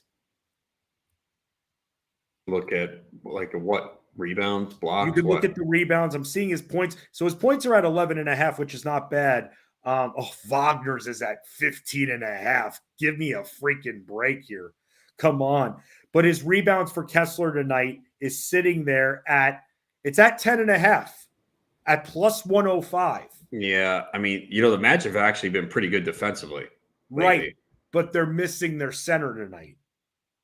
I mean, we thought Kessler was in a great matchup against the Thunder. He had 10 rebounds, and that was under in 32 minutes. Are you going after this game at all? No. You're not. You're staying away. I've got Fultz. I think he's going to be in score mode tonight a little bit more with no Wendell Carter Jr. So I said that in the opening play, over 15.5. Who else are you looking at when it comes to the betties tonight? Here's some breaking news real quick on Durant. Durant is expected to be reevaluated in 2 weeks with his left ankle sprain and return based on rehab progress, according to sources telling The Athletic. Swelling has gone down in the ankle, so I guess we'll see on that. I have my man, Tyrese Halliburton, over 22.5 points. All of a sudden, he's become really aggressive the last 3 games. He's averaging over 29 points in these last 3 games. With 29, 32, 39. He's averaging 26.3 since the All-Star break. He's taken 19, 17, and 18 shots from the field. The Rockets are terrible against guards. They've gotten shredded. Like, every guard has gone over this number against them recently. So I like that. And I'm going right back to Tyus Jones. He let me down the other night, but this time over 23.5 points and assists. He had 15 potential assists in the last game and only finished with 3. So his teammates couldn't finish. Totals 235.5. Warriors 29th on the road defensively, and he's averaging 26.7 points and assists with no Ja. He's gone over this for the last 5 home games without Ja. So I think I'm going to go right back to Tyus Jones after he let me down the other night. You could look at his points if you want instead, 15.5. Like, he should go over that. I did the points and assists, but I mean, even the other night he had 16 points in a down game. Like, I think probably Curry's on him. I would think DiVincenzo is on Bane. Maybe Clay is on him, but Tyus Jones has been really good, and this should be a high-scoring game. The Warriors just don't play defense anymore, especially on the road. Man, that is a good spot tonight to be in for him. I really want to play Draymond Green, rebounds and assists. The refs are going to be all over him tonight. I am just so worried that Brooks and him get into something and they both get ejected. Like, it's 13. Oh, wow. It's 13.5 juiced up, minus 150. It's 14.5. Like, I know the other night he only had, was it 1 rebound? Yeah. Yeah. So I missed that. That's not going to happen again against this Memphis team. He had 11 assists, 1 rebound. Like, really? And he's always put up good numbers against Memphis.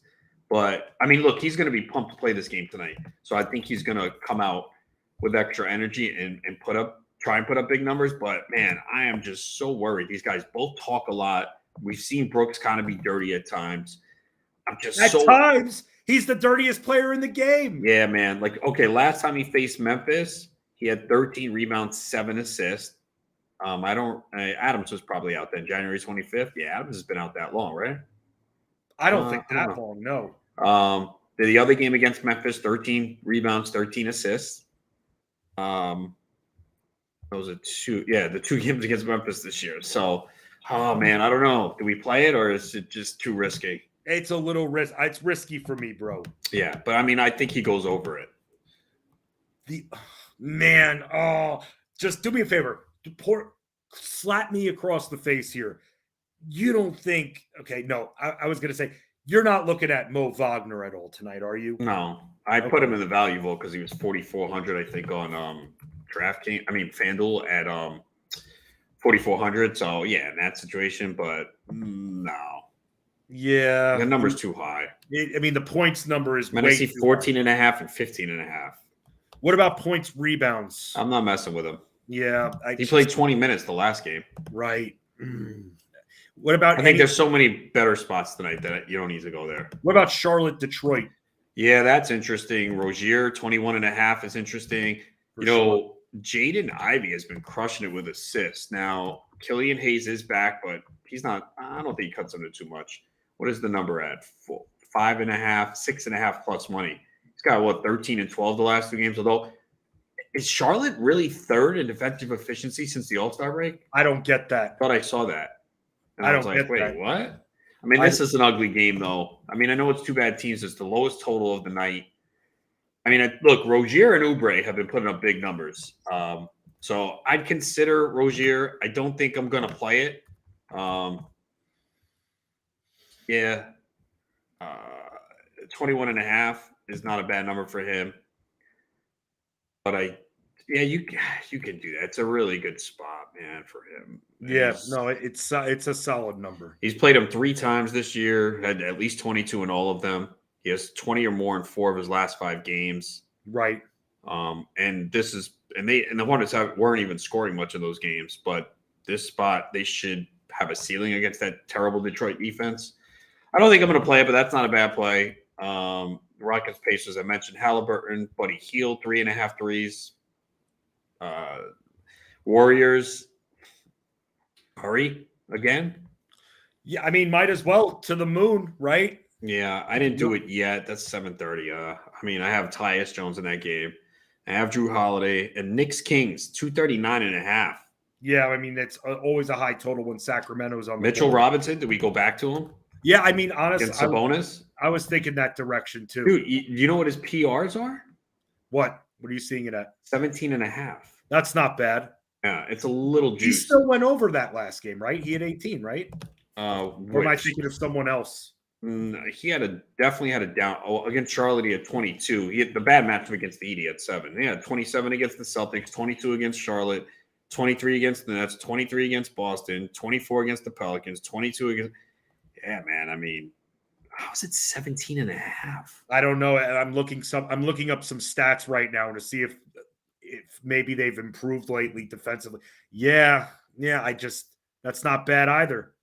He faced Sacramento on December 11th at the Garden at 12 points, 9 rebounds. He did foul out in 19 minutes. He had 12 and 9. Say this: it's impressive because Sacramento ranks as a top 5 team against centers this year. So that's probably a low number, man. It is, man. I'm betting it. Are you gonna go in on it? I'll go in on that with you. I'm gonna wait to see how my early bets do. I'm going to go in on that one. I thought I was going to have a lot more bets tonight. I only have 3. I mean, it is a 6-game slate. I mean, these games are hard to figure out. So let's see. I got a 7 o'clock bet. I got a 7 o'clock bet, a 7:30, and an 8. So by 10, I should know. I mean, Drew Holiday could be close because that game will be around late 3rd, early 4th quarter.